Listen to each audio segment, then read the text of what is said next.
Matapos po naming bumaba at magtampisaw sa falls, muli po kaming umakyat para buuin ho ang aming campsite. Tingnan po natin. So, ayan po yung aming campsite. So, bago po kami nagtayo ng camp, no, ng mga tent, naglagay po muna kami ng bubong. Ayan. At sa ngayon po, ito po yung mga kasama natin. Si Melo.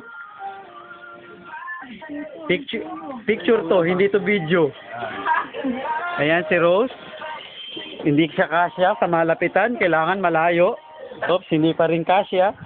Lalayo pa ako. Masyadong malaki ang kakainin ng space. So, ayan, no?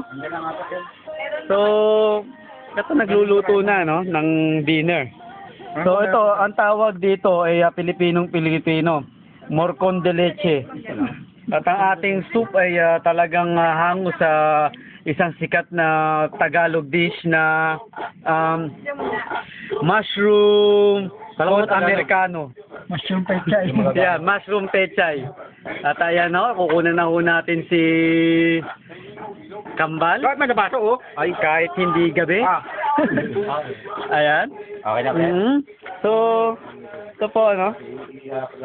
So, hindi ho tayo mangi-istorbo at may natutulog ho rito. Ayan. Ayan, ano? Hindi po health center yan. Yan po yung tent nila Bien. Yan. Ayan.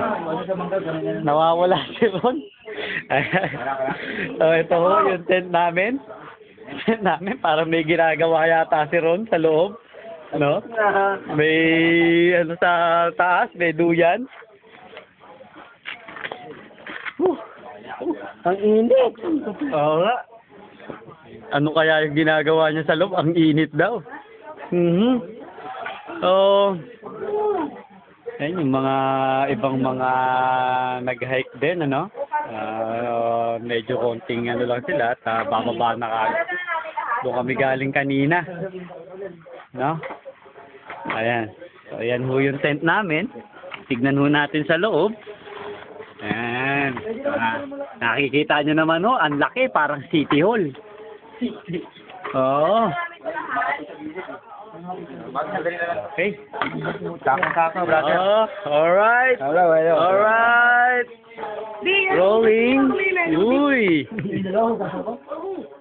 Hugasan mo nga yung dalawa na. Hugasan ko daw yung dalawa.